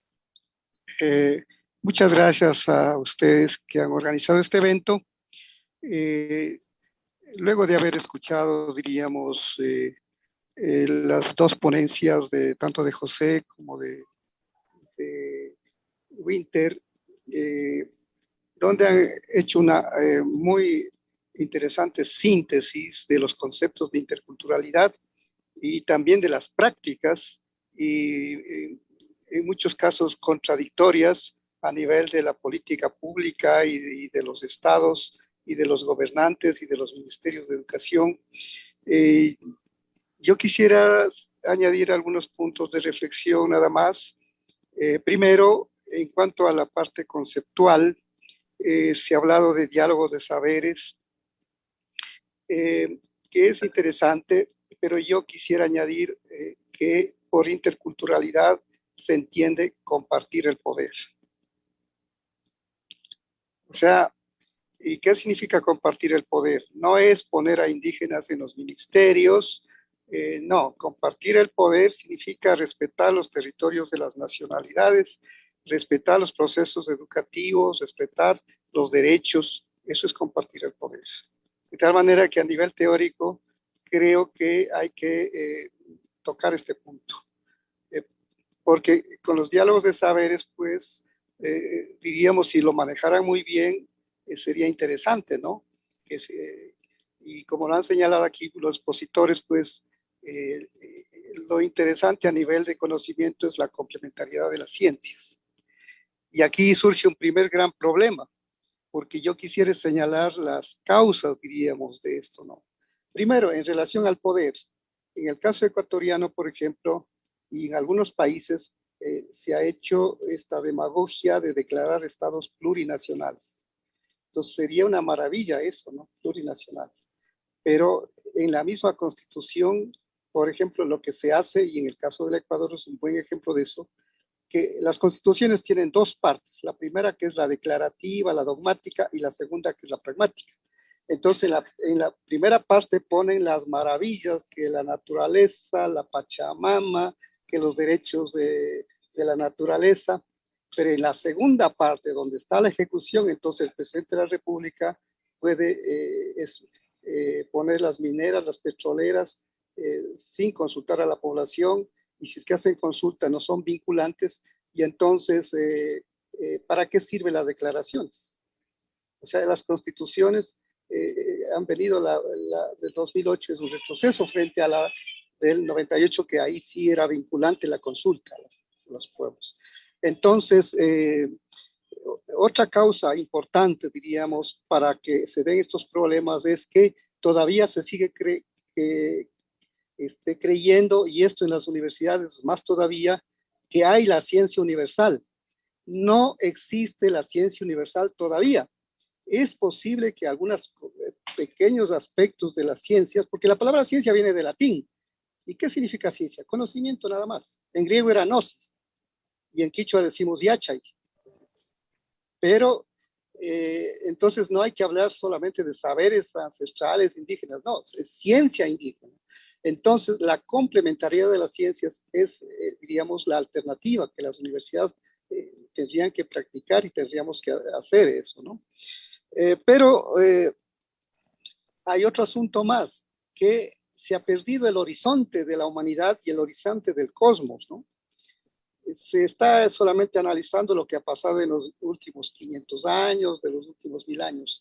Tenemos que estudiar por lo menos la historia de 2 millones de años de la humanidad, para ir viendo cómo los pueblos ancestrales fueron creando los conocimientos, específicamente, por ejemplo, en la matemática. ¿Cómo se fueron construyendo la matemática? Es a partir de contar con los dedos. Y por eso en latín se decía dígitos, y ha pasado pues ahora con el nombre de digital, porque todo lo que es digital, pero no significa sino dedo. Y en los pueblos indígenas, como el caso del quichua, tenemos una claridad a nivel oral del sistema de numeración decimal. Y entonces, para enseñar a escribir a los niños desde el 1 hasta el 99, ¿cómo hacen en las culturas occidentales? Inglés, francés, alemán, todo eso, ¿no? Les enseñan a los pobres niños del 1 al 10, después les mandan que escriban 3, 4 filas del 11 al 20, después del 21, 22, 23 hasta el 30, y así como si fueran tontos les enseñan a escribir, pero no están enseñando matemáticas. Mientras que si utilizamos el quichua, simplemente hay que enseñar a escribir del 1 al 9, luego el 0, una clase muy especial, porque el 0 es la representación de lo que no existe. Y entonces basta mostrarles cómo se escribe un número mayor que 9. Y para eso nosotros, personalmente, pues he diseñado la taptana para mostrar allí. He enseñado una muestra, el niño puede escribir solito desde el 1 hasta el infinito. Entonces es la diferencia. Y entonces, por ejemplo, si esto mostramos a los señores de las universidades, Entonces ahí comenzarán a valorar el conocimiento ancestral. Este momento que todo el mundo se queja de que las matemáticas son difíciles, no están analizando las causas. Las causas están en primer y segundo grado de educación primaria, educación básica. Ahí cuando les enseñan de memoria mecánicamente escribir los números, sin enseñar a pensar la matemática, ahí le están sentando las bases de los problemas. Porque al final, ¿cuántas operaciones hay en matemáticas? Solo una operación. ¿Y cuál es esa? El conteo, con los dedos. Porque la suma es contar para un lado y la resta es contar para el otro lado. La multiplicación, ¿qué es? Contar montoncitos iguales. ¿Qué es la división? Quitar montoncitos iguales. ¿Qué es la multiplicación? Es multiplicar grupos iguales. Nada más. Entonces, la única operación que hay en matemáticas es el conteo. Y el conteo está basado en uno. Entonces, no hay ciencia más fácil que las matemáticas. Pero aquí es un problema de metodología, de pedagogía y también, diríamos, de concepto, ¿no? Entonces, las lenguas indígenas, el momento en que mostremos a la humanidad que podemos resolver los problemas de la humanidad, en este caso de las matemáticas, de la lectura-escritura, ya aquí hablaron los expositores de los conocimientos sobre medicina, sobre arte. Entonces, ahí podemos lograr que se respete estos conocimientos. Entonces, nosotros tenemos ahí cuál es el papel en las universidades, el poder escribir, pero tenemos un problema, que los indígenas tenemos que escribir en lenguaje y en fórmulas occidentales. Por ejemplo, ¿cuándo van a valorar la matemática fractal nuestra? De todos los pueblos ancestrales de todo el mundo, no solamente de los de América, incluidos de los europeos antiguos. Porque cuando Europa comienza a desquiciarse, cuando hace 3000 años separan entre el conocimiento abstracto, mental, del conocimiento manual, desvalorizan el conocimiento. Y ahora espero que con la pandemia se haya entendido esto. Sin aviones, sin barcos, en la pandemia podríamos vivir, pero sin comer no podemos. Y nosotros fuimos una potencia mundial, porque nosotros aquí, por ejemplo, en los Andes somos los inventores de la papa. Aquí en Aviala somos inventores del maíz, de la quinoa. Los astronautas ya han seleccionado la quinoa para ir a cultivar en el espacio porque es un alimento completo. Tiene proteínas, tiene carbohidratos y tiene una gotita de grasas. Entonces, a nivel de medicina podríamos pasar toda la noche hablando maravillas de lo que tenemos. Entonces, eso, pero tenemos que escribir en fórmulas occidentales para que Occidente nos entienda. Por ejemplo, lo de la matemática fractal nos toca escribir en derivadas integrales. Si no, no entienden. O sea, nosotros para construir no necesitábamos eso. Y basta ver las pirámides en el Perú, en México, esa maravilla de pirámides. En el Ecuador también, pero nuestras pirámides están tapadas y además están, diríamos, no son de piedra, de agua, de ríos, sino son de Cangagua y entonces son más frágiles. Y por eso no conviene destaparlas siquiera, ¿no? ¿Con qué está hecho? A base de, diríamos, del círculo y el cuadrado. Entonces, ahí tenemos dos pensamientos matemáticos. En el Ecuador, un matemático que recientemente falleció, escribió un libro que se llama Los dos máximos sistemas del mundo, las matemáticas del viejo y del nuevo mundo. Y él lo planteó así: la matemática occidental está basada en el punto, es decir, en lo abstracto, mientras que la matemática nuestra está basada en lo concreto. Ahora, ¿cuál es mejor matemática? Ambas son necesarias, pero ambas están incompletas. Entonces, la única alternativa es complementar. Ahora, volviendo un poco a esto de por qué les atormentan a los niños enseñándoles del 1 al 10, del 11 al 20, como si fueran tontos, es porque las lenguas occidentales están basadas en latín. Entonces, como cuentan 11, 12, 13, en inglés lo mismo, 11, 12, 13, 14, o en alemán lo mismo, 11, 12, 13, 14, 15. Cuando deberían contar en castellano, deberían contar como contamos en quichua. Chunga, shuk, chunga, ishka, chunga, quinza, o sea, 10 y 1, 10 y 2, 10 y 3, etcétera. Y para cuando llegamos a 20, pues son 2 10 y 1, y así. Entonces, ahí está reflejando lo que está en la lengua, en el pensamiento, y lo que estamos representando con los garabatos, pues ahí en los cuadernos, en los libros. Entonces, las lenguas occidentales no les queda otro camino que tomar el modelo del quichua. Entonces, en lugar del inglés estar contando 11, 12, deben contar 10, 1, 10, 2, 10, 3, 10, 4, así, racionalmente, digamos. Porque eso permite enseñar como un código sencillo a escribir desde el 1 hasta el infinito, pero comprendiendo lo que está haciendo. Y con eso pues se facilita el aprendizaje del sistema decimal. Y si es que se aprende lo que es un concepto de un sistema de numeración, igualmente podemos enseñar con la Taptana, por ejemplo, que lo diseñé, el sistema de base 2, que es el que se utiliza en los lenguajes de programación.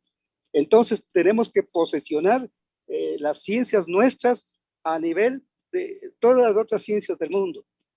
Y termino solamente con esto, por el que ya tengo que entrar a dar clase, y también creo que ya llevamos 2 horas, entonces nos podemos cansar, diciendo lo siguiente, que el futuro, diríamos, de las ciencias indígenas está en que podamos posesionarlas a nivel del resto, ¿no? Y que solamente cuando Occidente tome conciencia de que no hay ciencia universal todavía, de que recién en algunos aspectos, en el conteo, por ejemplo, ya estamos universalizándonos, pero en otros aspectos, por ejemplo, para medir, hace 200 años acordaron en París de que hay el sistema universal, internacional de medidas, etc. Sin embargo, o sea, todavía ahora, siglo XXI, todavía vamos a una ferretería y compramos los tubos en pulgadas, o sea, no está universalizado, ni siquiera eso, y menos pues los otros conocimientos. Entonces, no hay tal ciencia universal, eso hay que borrarlo, y esa ha sido la alcahuetería de las universidades, empezar que tienen la verdad, empezar que es la ciencia que la población indígena tiene que aprender. Ahora, en la población indígena igual nos toca tomar conciencia de esto para ser iconoclastas frente a la ciencia universal, a las llamadas ciencia universal. Entonces ahí es una cuestión muy compleja y que diríamos cada uno tenemos que cumplir unas tareas, diríamos, los académicos pues ir haciendo conciencia como lo han hecho los 2 compañeros esta tarde para que la academia vaya tomando conciencia de que no tienen el conocimiento total, y a nivel indígena, pues, de que valoremos los nuestros y que también cuando lleguemos a ocupar cargos, sepamos ser diferentes. Porque este momento, por ejemplo, en el caso ecuatoriano, ya tenemos asambleístas, diputados indígenas, autoridades indígenas, pero están haciendo lo mismo que hacen, los mismos vicios que hacen los otros. Entonces, ahí estamos en un problema. Así que es compleja la situación.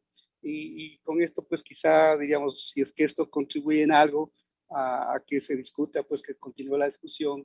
Y yo les agradezco la invitación a Amalia y a todos los que están escuchando y a ustedes 2 estudiantes que están, diríamos, muy inquietas en esto, y espero que tengan suerte, pues, y podamos de alguna manera continuar en este proceso. Nada fácil, pero que sí tenemos ahora ya argumentos, entre comillas, científicos para poder mostrar que todos los pueblos de la tierra han creado sus conocimientos, tienen ciencia. No hay ya solamente una ciencia, sino todos los pueblos tenemos ciencia, y eso está expresado en nuestras lenguas. Entonces, y en nuestras lenguas podemos enseñar mejor los conceptos. Yo podría mostrar una cantidad de conceptos que podemos enseñar mejor, pero solo doy como ejemplo uno.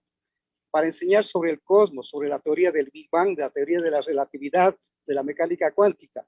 En Quichua tenemos, y en Aymara también tenemos este maravilloso concepto de Pachamama. ¿Qué es Pacha? Espacio, tiempo. O sea, lo que Einstein en Occidente dijo que había descubierto que el espacio y el tiempo están interrelacionados, y por eso la teoría de él se llama teoría de la relatividad, nosotros ya lo sabíamos. y está expresado en una palabra, Pacha. Ahí está, espacio, tiempo, totalidad. Pero no solamente en eso, sino que además mama no hay que traducir solamente como mamá, como madre, sino como autopoiesis, o sea que tiene la capacidad ella solita para diríamos, generarse. Entonces, de esta manera, pues, el concepto de Pachamama está más adelantado que toda la ciencia de Stephen Hawking, de Einstein, de todos los capos de la ciencia occidental. Y así podría ir poniendo, por ejemplo, el concepto de Yachay. Yachay es al mismo tiempo ciencia y al mismo tiempo es sabiduría. ¿Cuál es la diferencia entre ciencia y sabiduría? Que nosotros lo tenemos integral, en que la ciencia es conocimiento simplemente. Y puedo tener muchos conocimientos. Einstein tenía muchos conocimientos. Pero la sabiduría es saber vivir. Y Einstein seguramente no tenía mucha sabiduría porque sus hijos acabaron en un manicomio, o sea, ¿cómo sería la familia de él, no? Entonces, puede ser una persona analfabeta, pero sabia, porque sabe vivir. Y la palabra yacha, y en todas las lenguas del Ecuador he estudiado, por ejemplo, en otra lengua se dice poné, en Safiki, en Shuar se dice ubishin, en todas está integrado la ciencia y la sabiduría. Entonces, aquí tenemos, para explicar los conceptos, utilizando nuestras lenguas, tenemos una maravilla. Tenemos realmente, o sea, nos faltaría tiempo. Así que yo les agradezco, muchas gracias y les deseo suerte. Hasta pronto. Muchas gracias, doctor Monteluisa. De hecho, qué importante cuando dice que todos los pueblos, todas las comunidades generan conocimiento, ¿no? Y que debemos revalorizar y reconocer ese conocimiento como válido e importante. Ahora quisiera invitar a nuestros panelistas a dar una reflexión muy breve, final, ¿no? Para ya poder ir cerrando este espacio de diálogo. Quizás el doctor José del Val quisiera comenzar. Una reflexión bastante breve, ya como para ir cerrando este espacio. Pues nada más agradecer el haber podido participar escuchando a los colegas, ¿no? Y a ustedes, y que no queda más remedio que ante la pregunta que hacían de ¿es posible la interculturalidad? Sí es posible, pero hay que trabajarla. Eso es lo que diría yo, nada más, ¿no? Muchas gracias. Y Doctor gracias, Dietz. Verónica.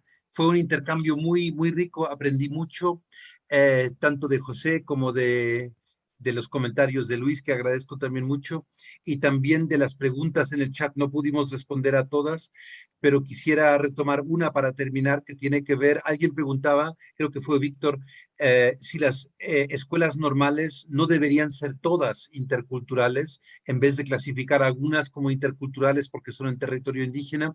Y creo que una cosa que ojalá a lo largo del siglo XXI nos acordemos cuando miremos hacia atrás, hacia estos tiempos raros en pandemia, cuando hablábamos de si la interculturalidad es posible en la universidad, ojalá a lo largo de este siglo XXI ya se haga superfluo el adjetivar una institución educativa como intercultural.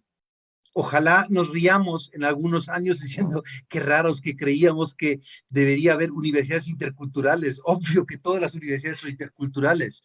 Es así como decir, oigan, es importante que la universidad sea mixta, hombres y mujeres.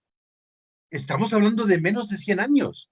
Y hoy en día a nadie se le ocurre, dice, qué chistoso es eso del siglo XIX, separar géneros, como si eso fuera separable en cuanto a los saberes. La universidad en el siglo XIX no sabía lo que se estaba automutilando, excluyendo a las mujeres.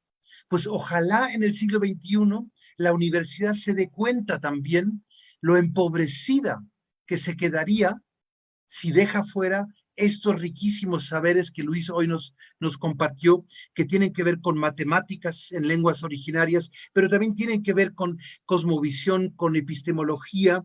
Si la universidad quiere ser el lugar de encuentro y transmisión de saberes, tienen que ser todos estos saberes y no solo lo que pasó por el libro de texto o lo que pasó por la revista indizada o por lo que pasó por el ranking de Shanghai, ¿no? Entonces, ahí creo que tenemos que descolonizarnos todavía muchísimo para que en el futuro nos riamos juntos de esta pregunta que hoy nos lanzaron tan pertinente y todavía no respondida completamente, ¿no? Muchas gracias, Verónica, Noavita, también muchas gracias a María Amalia por la invitación. Bueno, agradecemos nuevamente tanto al doctor José del Val, a Gunter Dietz y a Luis Monteluisa por sus aportes, realmente han sido bastante enriquecedores. Queremos agradecer también a la participación de nuestro público presente y la participación activa que han tenido. Las preguntas han sido bastante pertinentes y que de hecho, como dice el doctor Gunter Dietz, han faltado tiempo un poco para responderlo. Por ello, los invitamos también a nuestro tercer encuentro, donde el tema a tratar será experiencias de acción afirmativa, de inclusión y reconocimiento de la diversidad en la universidad, balances y desafíos. En esa oportunidad contaremos con la participación de Laura Rosso y Leco Audencio Zamora de Argentina y Gumercinda Reinaga de Perú. Finalmente queremos darles nuevamente las gracias y bueno, ya nos veremos en otra oportunidad de todas maneras para seguir profundizando en este tema que en realidad, como decía, el tiempo ha quedado un poco corto y todavía falta mucho por conversar. Así que muchísimas gracias y ya nos vemos el próximo jueves, 21 de octubre, a la misma hora. Luego, cuídense mucho, gracias. Muchas gracias. Un abrazo, Estén Pepe. bien. Hasta luego. Gracias. Gracias. Gracias a ustedes.